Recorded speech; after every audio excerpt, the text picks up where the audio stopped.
We apologize for the technical difficulties that you're having. An incorrect link was sent out, and Dan was able to send another link out to everybody. So hopefully everybody will join as soon as they can.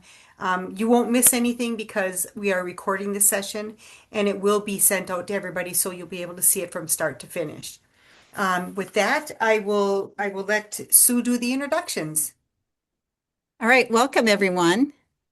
My name is Sue Frame and I'm a volunteer leader with Chisago Lakes Area Indivisible.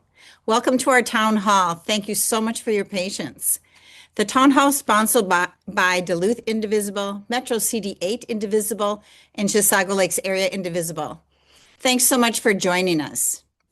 Tonight, we're going to hear from Manny Anastos about his campaign to represent Minnesota's 8th District in the U.S. Congress and his plans to fight for Minnesota families, our communities, and our democracy. Following a brief introduction from Manny, we'll have questions generated from the CD8 Indivisible chapters, which we've shared with Manny in advance. Followed next by a lightning round of short answer questions and then live audience questions through the Zoom Q&A. Please use the Q&A icon on the bottom of your screen to submit questions and feel free to upvote the ones you'd most like to hear answered. We'll try to prioritize the highest rated questions. So welcome attendees and welcome Manny. Thank you so much for joining us. We're going to spend about an hour together, but in the first 2 minutes, Manny, what are the most important things you want us to know about you and your candidacy? Why you? Why now? Sure. Well, first, I just want to thank Duluth Indivisible and the host for putting this on. And, it's a really crucial time. And the need to pick the best candidate is really important. So the fact that you guys are giving everyone a platform is very much appreciated. So I graduated from Carleton College in 2021 with a degree in philosophy. And ever since not long after, I've been here on Bois Forte Reservation at Lake Vermilion. It's been about 4 years now. The last 2.5 years, I've worked as an Indian child welfare case manager, which plays what I like to think of as an important role in ensuring the tribe's continued existence. I see myself just as a normal guy that's feel like he needs to step up in these very difficult times. As soon as Trump won the election in 2024, I felt like I had to do something. And I want to make really clear these aren't normal times, and it's not time for normal candidates, which kind of case in point, the normal candidate isn't really the normal guy. And that's, I think, part of the problem, part of the reason we've gotten to where we are. So unlike politicians of the past, I put policy at the forefront of my campaign. So universal health care, a living wage averaging at least $20 an hour across the country, a ban on private funding of elections, and a complete ban on all funds to the state of Israel are all critical parts of my policy platform. And these are all things that, believe it or not, have bipartisan appeal. They're massively popular. I know Medicare for all, a higher living minimum wage, a ban on private funding of elections. Those are all things that are massively popular, polling at least 70%, I believe, with the American public. And that last part, the banning funding to the state, or cutting off all funding to the state of Israel and Saudi Arabia, any other government that's engaged in genocide, is becoming more popular by the day. So that all is going to be really important to bring in those voters that we might consider in the middle to the Democratic Party this November to beat Pete Stauber. But also, unlike Pete Stauber, I will meet with and listen to every single constituent of our district, regardless of political party.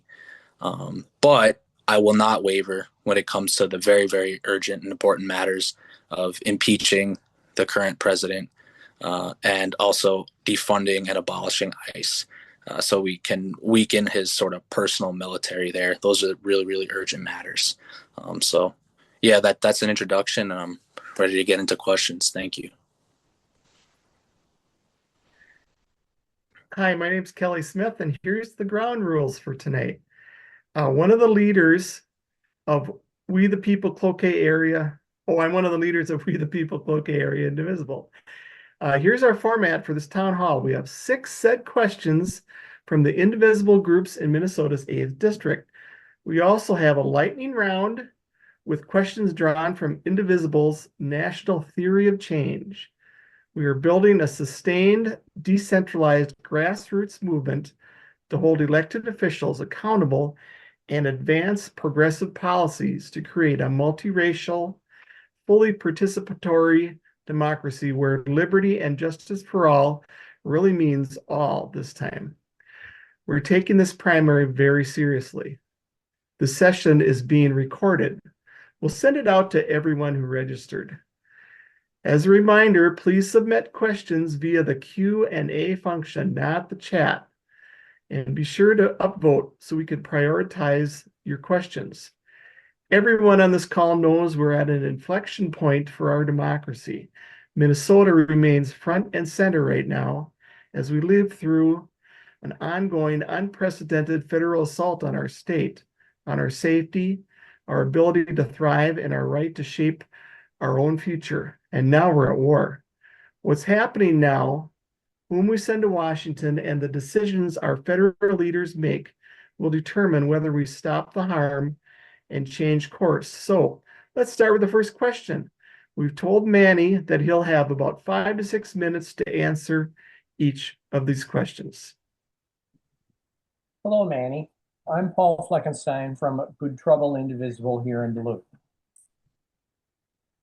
A leading concern for Minnesotans now is the damage and disruption caused by Customs and Border Patrol and ICE immigration control enforcement. They are terrorizing our communities through Operation Metro Surge and on a smaller scale in the rural communities. Part of our response has been to call for Congress to end funding for these two agencies of the Department of Homeland Security, unless there are significant reforms. Do you support this? What reforms would you support for our immigration policy? And what else would you do to hold federal agencies and personnel accountable for their actions? Thank you, Paul. Yes, I agree. Anything other than defunding ICE right now is nearly treasonous, given what they've done to the people of our state and the people of our country. ICE, I don't think started until 2003. I don't think it became an agency till 2003 or 2001 or something like that. So there's no reason why we need it. If somebody's in the country and they're not a citizen and they've committed a crime, they would be apprehended by law enforcement. That's how we would, get them in custody and find out that they've committed a crime, and then we could deport them. I don't see the need for any specific agency, such as immigration and ICE. I will abolish ICE. I will vote to abolish ICE and fight to abolish ICE, because we're seeing how big the downsides to it are. Thank you. Thanks, Manny. I'm Hallie Pond from Brainerd Lakes Area Indivisible. It's great to see you here tonight. This question is actually from Melissa Wallace of Duluth Indivisible. She says that H.R. 1, also known as the One Big Beautiful Bill, cut Medicaid and SNAP benefits and reduce subsidies for the Affordable Care Act, all of which will result in increased healthcare costs, especially in rural communities all across CD8. It'll also decrease access to healthcare and is a threat to rural hospitals and their patients who rely on these public programs. Melissa's curious, what is your plan for restoring funding to these valuable health programs that provide access for millions of Americans? And what do you think our nation should do over the long term to ensure healthcare access for all? Yeah, good question. I'm going to speak louder because somebody said to raise the sound. So I think the last part of your question, what are we going to do in the long term, is really most important. I fully support universal healthcare, a single payer system that will eliminate a lot of the complexities, of you just go to the doctor and it's free of cost. Of course, I will do everything I can in the meantime, such as fighting to lower the cost of prescription drugs. I think we can do some sort of negotiating with the companies I'm reasonable and practical. I'll do everything to restore what was lost if we, as I fight for universal health care. But honestly, I think that it'll be just as easy and just as quick to pass universal health care as it will be to build back all those cuts that the Trump administration has done, because we're seeing this surge in support for Democratic candidates. Or Democrats are winning all across the country, and the more the greater, this is as good a time as any to get a supermajority. So it's hard to really do anything while Trump's in there. So again, impeaching is first, and holding them accountable. And then when he's not in there, I don't see any reason to not just go for universal health care. I hope that's sufficient, but please reach out if you want me to go into more detail about anything. Thanks, Manny. Our next question. Candidates without legislative experience often find themselves at a disadvantage against an incumbent opponent. How do you plan to proactively address this experience gap? And what experience do you bring to move legislation forward in Congress? Sure. I guess I sort of disagree with the premise of the question, with all due respect. I mean, for example, Donald Trump had no experience in anything, and he became president of the United States the first time around. Us, I guess, Democrats sort of often look to a candidate with the, most experience, most qualifications, most credential. The general public does not think like that. And if we want to start winning elections, we have to start nominating candidates that tap into that like emotional X factor that drives those voters in the middle, so to speak. And I think I'm the perfect candidate to do that. Anything else? I don't know. I feel like I can speak to the public in a way that most politicians don't, because I'm more just like the normal guy. I'm not of the political class, really. And I think that will override any sort of perception of, oh, this guy's not experienced or something. I mean, we've all seen how horrible Pete Stauber has been. So, Yeah, thanks, Manny. My name is Amanda Mosiniak, and I'm from Duluth Indivisible. So this next question is, you have, speaking of Pete, an entrenched opponent with millions of dollars in cash on hand, whose votes have hurt or will hurt our farmers, our miners, our election security, our relationship with Canada, the recreation economy northern Minnesota depends on, our hospitals, etc., on and on. He won the last election by 67,000 votes, and our analysis says roughly 63,000 eligible voters did not vote. So what is your ground game to win this thing? sure. With all due respect to the other candidates, I think I'm by far the candidate with the best chance of turning out those new voters we're going to need to win. I'm the youngest candidate in the race, and so I think young people will be more like, oh, he's one of me, and say, I'm going to go cast a vote this November. I have a relationship with the tribal community, with not only Boys Fort, which I live on, but given that I have that relationship, and I work often, some of my cases as an ICWA case manager are over in other reservations. I have a bit of a relationship with one, in a way, is a relationship with many others. So that's going to be really important in turning out the vote of the people in the tribal communities. And also just putting policy front and center, universal health care, a living wage, getting the corruption out of, money out of politics via a ban on private funding of elections, and replacing it with the public system of campaign finance, where everybody gets an equal amount of tax money back to donate to a candidate. Voters can actually hold me accountable to something, because I'm putting those policies front and center, a ban on all funding to Israel.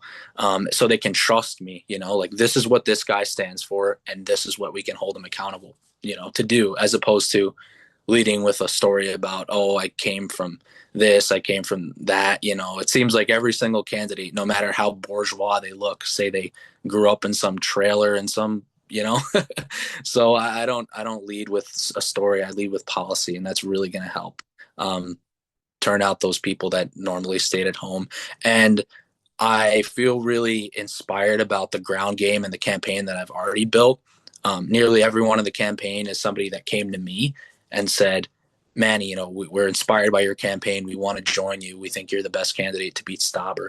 And I have some really, really good volunteers. Just had a meeting with a new volunteer a couple days ago that's going to be speaking with on my behalf at some of the upcoming conventions. So I feel really confident that those leaders in our communities will be like, I'm going to step up and join Manny's campaign. And that's really going to help spread things. So. And my campaign manager, Alexis Sininger, deserves a lot of credit in all of this as well. Thanks, Manny. You know, the chasm between the wealthy and the poor has been growing across rural Minnesota, where I live in good old Pine River, Minnesota. And many rural homesteaders and neighbors of mine feel pretty left behind. Housing is a huge challenge. School districts and local infrastructure are under duress. And for example, in Cass County, which I know you visited recently, across the 2,000 square miles that make up this great county, and there's not a single urgent care facility or hospital. So many small town Minnesotans don't really feel seen, which can fuel some degree of resentment or just disengagement from the civic process entirely. And now, spikes in the cost of diesel and fertilizer due to the war against Iran will fall disproportionately on our rural communities. So the question here is, how do you plan to rekindle trust with rural and small town voters and prioritize our well-being? And how could we partner together to bridge the urban-rural divide across our sacred homeland here in Minnesota? Sure. The very first time I heard that urban rural divide, it struck me. You know, I was born and raised on Long Island, New York, kind of a suburban environment, and every time I would go upstate New York, where it's rural, it feels like a different world. You know, I think the best way to address that divide is through these big, bold policies that apply to everyone, no matter where you live. Universal health care. You know, everybody goes to the doctor and feels taken care of. They don't have to go broke just to get care. You know, a living wage, no matter where you are. And I should say there is this idea that I think might be the best way to implement raising the minimum wage, where it's regional based on the cost of living in each area. But really, it should be, we should really make sure that it's across the board meets a certain threshold.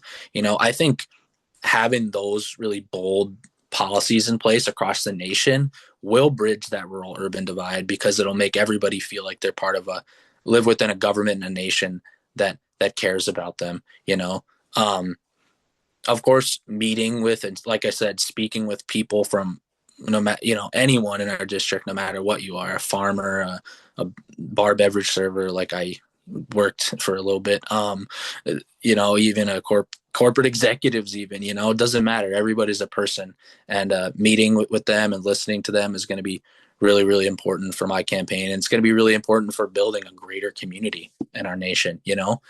That's something I've said before. While all these policies will help our community sort of become, they'll help our community.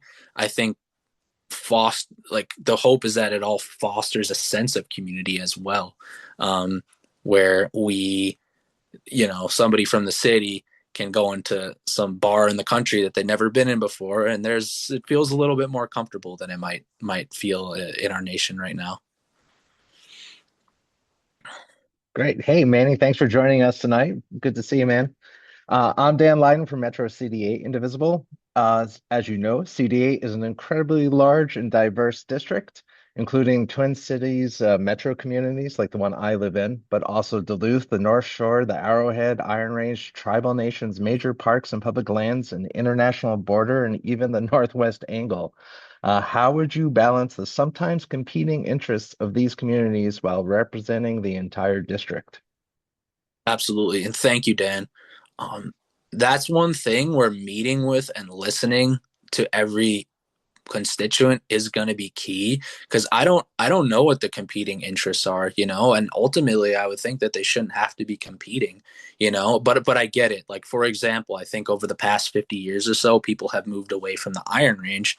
And I guess the thought is, the jobs over here are better, so it's down in the cities or wherever, so it's hurting the range. When I guess in reality, the mining industry has it's not as, bustling as it used to be, and that's a big reason for the exodus. But I guess, like, I don't really know if I would. It's hard for me to believe that there's really competing interests. Like the interest of one part of the district hurts the other. It's funny because this makes me think back to my comps in college. It was about evil, and that I don't want to get too much into it, but how is it like evil is only something that causes unnecessary harm, and I guess what I'm trying to say is that there really shouldn't be, like, if it's good for one part of the district, is it really good if it's causing harm to another part of the district? I don't think so. We're one nation. But I would be very curious to see an example of, oh, this is really going to help this community, and it's really going to leach away from this community. I mean, I don't know.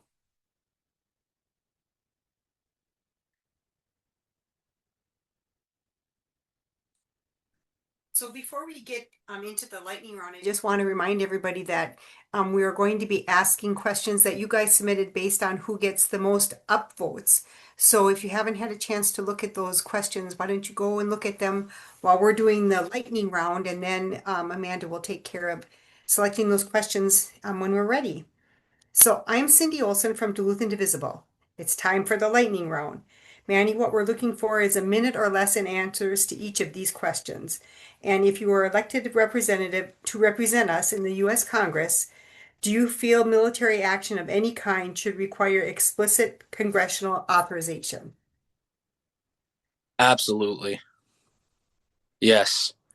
Congress is the house of the people, and it should be up to the people if we go to war or not. So yes, I do. Thank you. That's a critical question, especially with what we're facing right now. Yeah.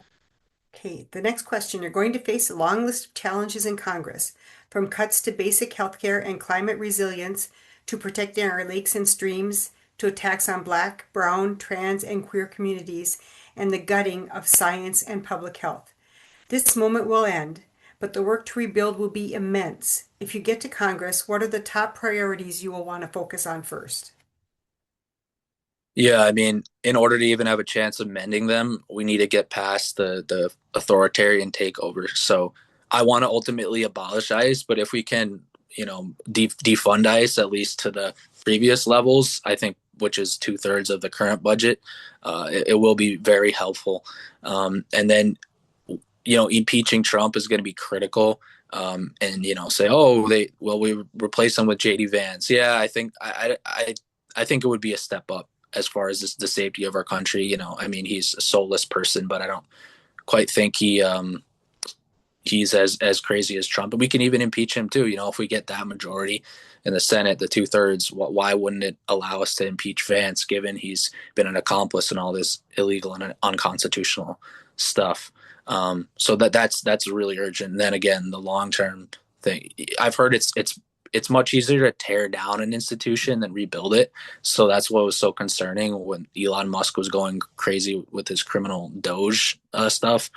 So again, just cutting through it all, and just really implementing those bold new policies like universal health care, a living wage, ban on private funding of elections is really going to give us a good foundation to rebuild as a country here.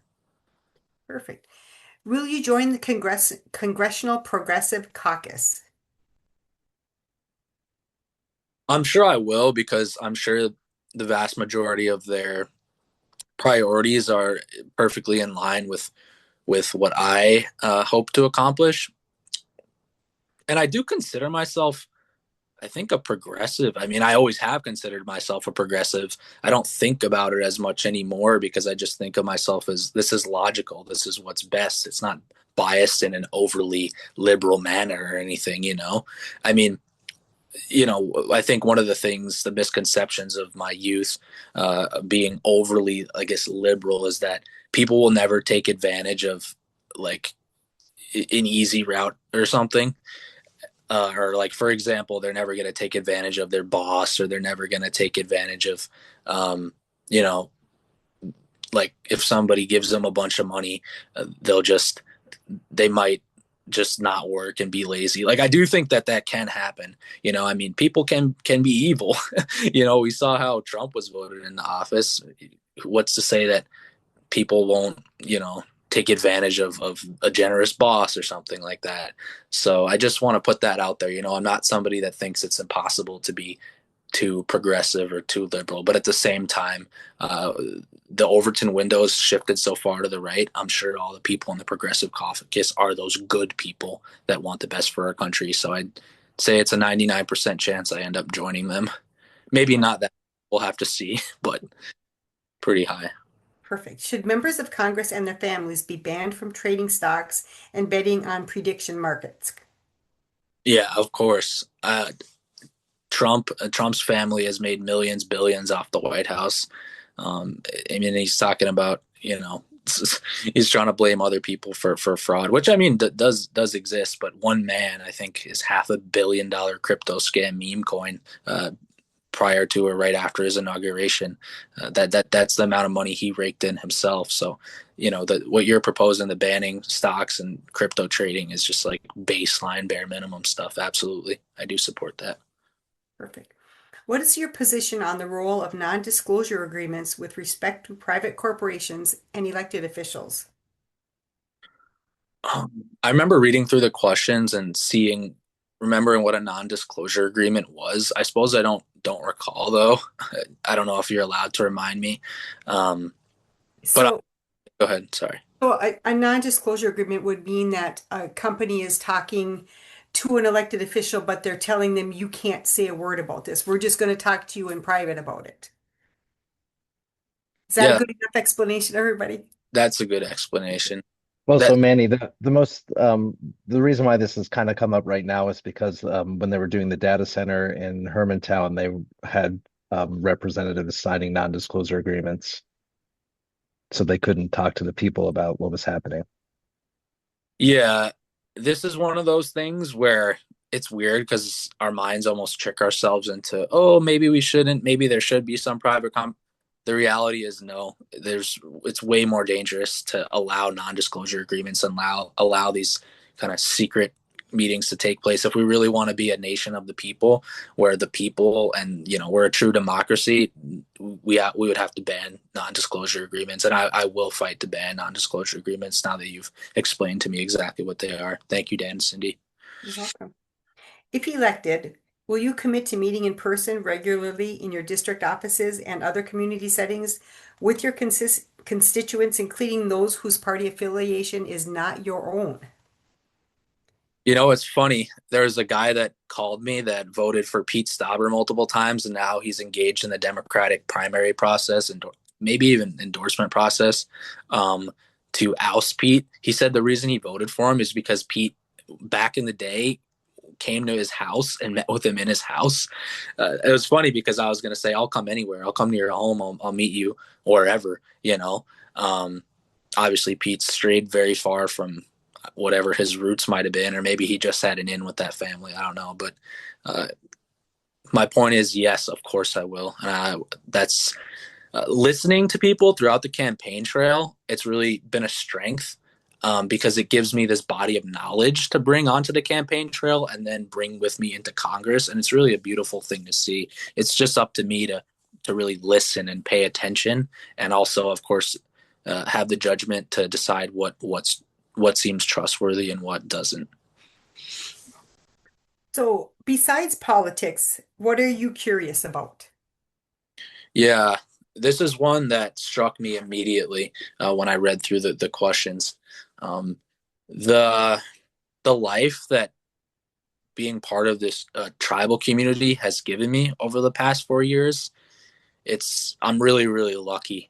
And sharing that with other people is something that not just the way that the tribe takes care of its of really the entire community, first off, just on a tangible basis, like we have one of the best healthcare programs. It still pales in comparison to what Medicare or universal healthcare would be, but it's one of the best health insurance plans in the state. We have abundant time off, like 6 to 10 hours every 2 weeks. We get in vacation leave, 4 to 10, I think, depending on how high you are. I mean, that's amazing. It's helped me with my campaign, being able to take off to go to events. There's these community meals. I posted on my Facebook recently about this. There were just for elders, but it just ended. But for nearly 2 years, all community members, employees were able to eat these meals. So I had a free, healthy lunch every single day of the week.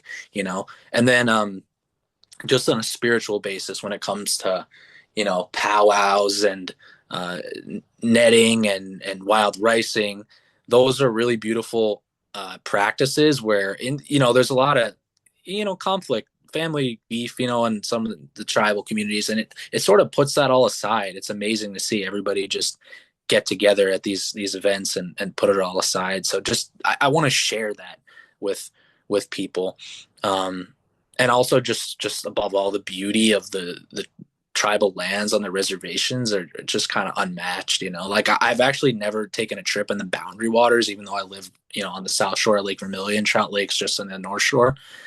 I feel like I've experienced the utmost beauty Minnesota has to offer, whether it's the like otherworldly, almost. I'm probably getting to the end of my little 2-minute time slot here, but you get the point. The tribes and their nations and everything about it is something that I feel really strongly about. And I actually want to give tribal governments some power off reservation when it comes to like decisions on how we're going to steward our lands. Manny, thank you very much. Amanda, now you can take over with the audience questions. Thank you, Cindy. Now we will pull questions from the attendees. We're going to take questions with the most upvotes, and hopefully we can get quite a few in. So Manny, if you could keep your answers to about 2 or 3 minutes per question. And the first question is actually about the Boundary Waters. This is coming from Maggie. And what is your stance on instituting permanent protections against mining in the Boundary Waters Canoe Area wilderness? Absolutely. Like I was saying, I mean, I think it's hard to really say, oh, we got to protect the Boundary Waters and not protect the rest of our state. I mean, there's places in central Minnesota that are extremely rural as well and just offer a plethora of beauty, but I think given that the Boundary Waters is so highly valued by so many people, I do think we should probably prioritize it maybe just a hair more than everything else. And I think a permanent ban on the mining in the Boundary Waters is something that I will support. Yes. Great. And this next question comes from Austin. What are your opinions on the current Democrat leadership? Do you support keeping Jeffries and Schumer or replace them? Oh, I support replacing them 100%. And, there might be a few people out there that maybe it doesn't feel good to hear me say that. Oh, we're the Democrats. We're the good ones. It's difficult because a lot of these people, they don't really see themselves as they're people that just wanted a career in politics, and they chose the Democratic Party. You'll even see that among some like Republicans. Like they don't look like that. They're just politicians first and foremost, and then they're saying all this insane conspiracy stuff on their Facebook to appeal to their base. So absolutely, I mean, I don't see them as really Democrats. Hakeem and Chuck, they're almost diet MAGA at this point. They might sound a little extreme, but given that they didn't even vote against the War Powers Act or for it as far as Trump going to war with Iran in this completely illegal, horrible war, offensive war, I should say, just shows that they're not part of the Democratic Party anymore. Yes, great. So the next one comes from Michael. He asks, please share how you would actively pursue creative and sustainable economic development opportunities for our region instead of just reacting to proposals coming from traditional extractive industries and outside and foreign interests. So sort of the elephant in the room is how are you going to pay for all this stuff, Manny? So a massive change in our tax system where all wealth above $10 million starts to get taxed at 50%. And it works its way up to, when you get to around $1 billion in net worth, it's going to work its way up to around 90, maybe even 100%. That is going to breathe so much life into our communities. Not only will we not have to fear rural hospitals shutting down, we'll be able to build more rural hospitals, creating permanent jobs. We'll be able to build, have infrastructure projects. Of course, we don't want to start, paving our way through every single forest, but we can build affordable housing is something we really need. All that, giving that wealth that we earn, the billionaires and this mega wealthy, bringing that back to our communities is going to be huge for creating jobs. Not everything has to be private sector. Well, that kind of bleeds into the next question, which comes from Roxanne. She asks, what are your feelings about the building of data centers? That's another one where it's just a no. I've heard they can drink, which is a really disturbing term to use, 5 million gallons a day, and they can, in Memphis, they were like poisoning people. It's happening right now. The exhaust fumes. My understanding is they're mostly for the purpose of operating AI systems. And AI is not something we need. I guess there's a fear that, we need it to compete with other militaries or something. Like, no, we the people have the knowledge, not the computers. And if we cede power to the computers, I don't think that's going to spell the best future for us as humanity. So yeah, no, I'm against the data centers, full stop. Okay, the next question comes from Anne. Where do you stand on women's rights, reproductive rights, and feminism? Yeah, it's interesting. Earlier on in this campaign, I was down in Cambridge, and somebody asked me a question about abortion rights, and I said, I think it should be federal law should be passed allowing it up to 6 months. Then after that, it's up to the states. And the person got really, really upset at me, and it wasn't the best interaction, but it made me think, and I ultimately ended up agreeing with them. I think it should be up to the mother as long as the fetus is still in her body, because, and if we're talking common sense, nobody's going to wait until they're about to give birth just to have an abortion. It's either they didn't know about it, or mostly there's a medical issue. And why should we get between a woman and her doctor? That's not freedom. That's not the red, white, and blue way. At least in my view. So, yeah. And of course, women's rights, it doesn't matter what you are, everybody deserves equal rights. And of course, there's complexities to the issue, like the pay gap and lots of stuff that needs to be addressed. So I'll do my best to make sure that everybody, that there's, we live in an equitable society. Thanks for that answer. And the next question comes from Gwen, who asks, do you have any ideas about how to create housing, whether rental or owned, for all? Yeah, I guess it's seems simple. You just the tax plan on the mega wealthy will bring money back to us, and we can invest in building more public housing. And housing doesn't have to be this sort of big beautiful thing. It can just be nice, well built, sustainable units. And you can build up. That helps curb the environmental effects of building out. Yeah, I think that's actually a pretty simple one. Although, I know that, for example, Mom Donnie in New York is talking about rent freezes, and we'll see if it's effective. I think perhaps it could be because of how out of control rent is in New York. So anyway, I know it's a little bit of a complex issue, but I'm just kind of reiterating how I think a lot of this just comes back to a new tax plan that that helps foster a better, more fair, equal society. And being able to have a shelter is a big part of that. Definitely. So the next question comes from Matt. If elected, what is your plan for interacting with your constituents? Oh man, I'm already having such a blast doing it now. I think just kind of wherever I feel like I'm being led. Oh, today I want to, and Minnesota is so beautiful. I love every part of it. So like, oh, today I want to go up to Lake of the Woods. Today I want to go out to White Earth, or today I want to go to Leech Lake. Now the next week I got to spend more time in Duluth because there's so many more people there, so I'll balance it between what my spirit's feeling and what I have good people that'll let me know where I need to it's important that I'm at least a certain amount of baseline time. So yeah, and I'm willing to take suggestions as well.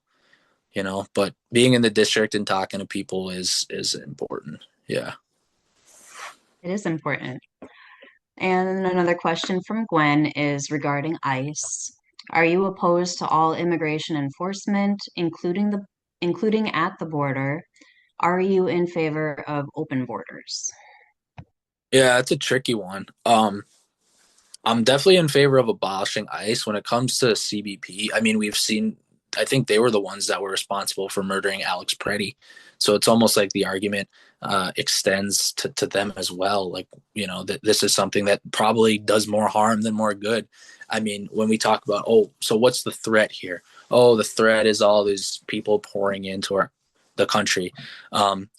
Undocumented immigrants, not only do they commit crimes at a lower rate than legal immigrants, they commit crimes at a lower rate than U.S. born citizens, and a vast majority, not a majority, but a very large number of the country would look at me like I'm crazy. Oh no, those are the crazy brown people from this uncivilized country. Are you kidding me? There's no way that's true. But of course, that's gets to the root of the problem. The prejudice. If you think of this from a logical way, you say, okay, these people are in the country, undocumented. So if they do commit a crime, they're probably going to get deported. So that's why, yes, undocumented immigrants commit crimes at a lower rate than the general public. So it's just another argument for it. Do we really need this? Do we really need somebody to be scouring the border at all times? Of course, that is one where it's like we do need some sort of border security. So I don't know if I would totally, commit to abolishing CBP. But definitely can look at making them stick to their job as opposed to being in the middle of Minneapolis, way far from the border, murdering American citizens. Yes.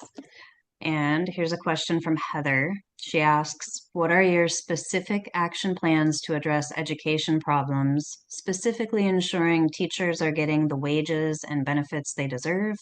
How can we start free pre-K programs in Minnesota? Yeah, I mean, the how is a big question, and that's why I need to learn and continue to meet with people. I do support universal pre-K, universal childcare. And I mean, teachers need to be paid way more, at least from the wages that I've seen.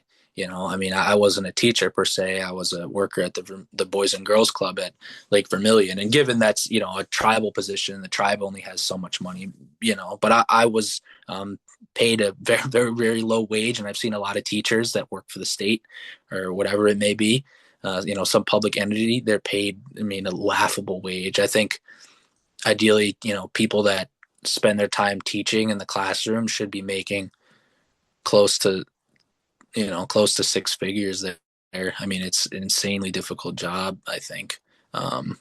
Yeah. Very true, with cuts happening all the time.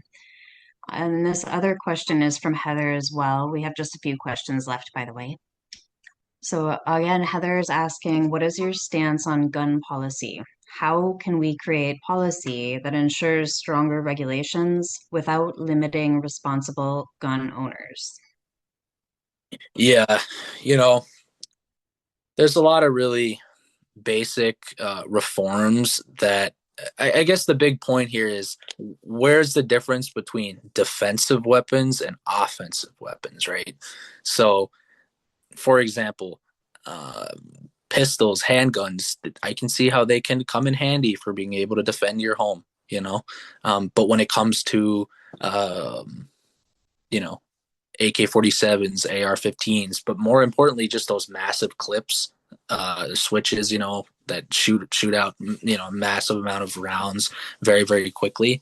We've seen, we got to work in reality here. We've seen how devastating these school shootings can be. We've seen how many people can be killed because somebody can just simply spray, So I think it makes sense to reduce the size of clips. The only reason you would need that is if you're fighting a war of some sort. And part of me actually does sympathize with that when we're seeing the government treading on us, this authoritarianism. It's made me value the second. I don't even own a gun, but it's made me understand the Second Amendment more now than ever. So it's kind of a difficult time to talk about this because on the one hand, I feel like everyone should have a right to be armed right now. But at the same time, in reality, having everybody armed, I support red flag laws, for example. If somebody's posting or showing that they're gonna go shoot up a place, the authorities should be able to come in and remove their guns, with approval of a judge, I think. And same with background checks. That's kind of a tricky one too because I don't want to punish a certain population, and we need to be really surgical about it. But that is something that can help prevent these shootings that take people's lives. So yeah, it's a bit of a complex issue for sure. And if you want more concrete answers on anything, please reach out to me. Thanks. And this question comes from Rebecca. Do you support bodily autonomy for all people? Yes, absolutely. And if you'd like me to get into specific, I don't know if there's more specific question you want to ask, but the short answer is yes. That works. We have one more question left who comes from which comes from Michael. He asks, how did you end up living in CD8? Yeah, so the last year and the summer prior to the last year of college, I actually lived off campus. So I went to school again down in Carleton College in Northfield. And during COVID, it was remote learning. So that was a very, very impactful time in my life. And I was kind of business minded because business gave me independence, So I wanted to start my own business and doing something like living off the land, but it was a work in progress, I saw that it wasn't something that was just gonna, it's not really something that could be relied on to make a, sustain myself off of. So I said, you know what, I'm going to apply to jobs on tribal governments. That's something that's really might give me something like a bit of a mystery. I don't know what this is like. I think it's going to offer me something, a real journey, outside of the mainstream. And part of that just speaks to the fact that it's not always easy to get a job that we really like in our society. And also, interestingly, what living on the being, working for living on the reservation, the tribal community has taught me is that this sort of obsession we have with independence, with I got to start my own business and all that is almost kind of unhealthy. I mean, we live in a free society. I think we should live in a free society. Anybody should be able to pursue whatever sort of dream they have, whatever sort of business they want to have. But at the end of the day, we need each other to survive. We can't just be completely independent. At least most of us can't. So yeah, I've experienced, that's how I got up here is through deciding to apply to jobs on tribal governments. That's how I landed up here at Boys Fort, and I've been here ever since. So thank you for asking. Thanks, Manny. That feels like such a great way to come to a natural close for today. But before we do, would love to offer you some time to make any final statements, comments, things that you want to leave us with as we prepare to wrap up this evening. Yeah, of course, of course. Now, this kind of brings me back to what I was saying earlier.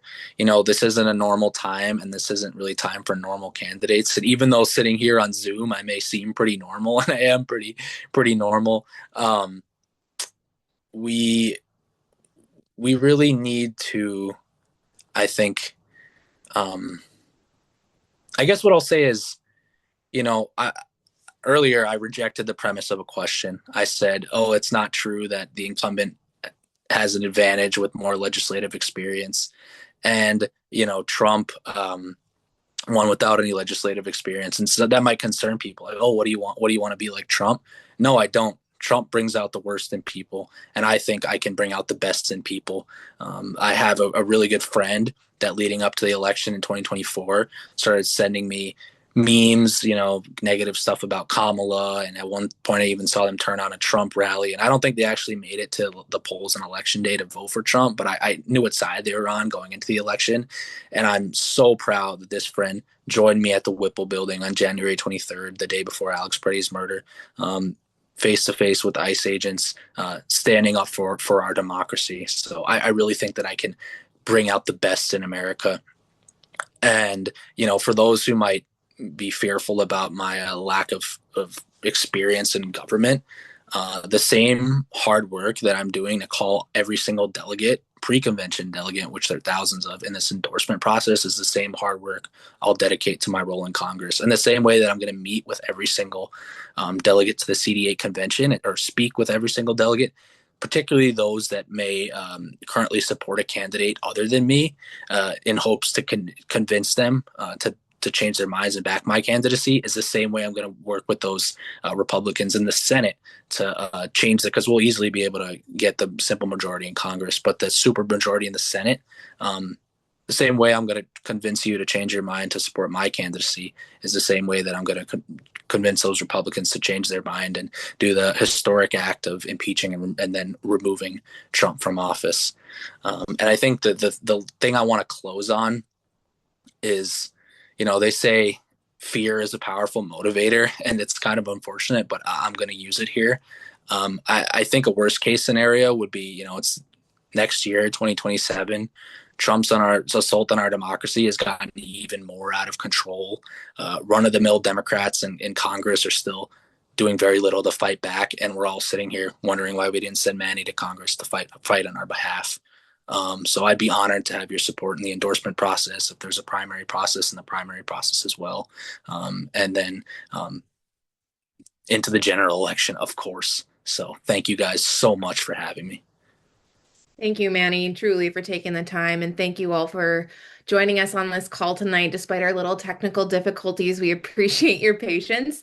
Town halls like this one are exactly what is the spark to create the government that's representative of us and our interests. So please stay engaged, stay informed. If you're interested in setting up your own town halls like this one, I am sure Manny and other candidates would be excited to collaborate to make that happen.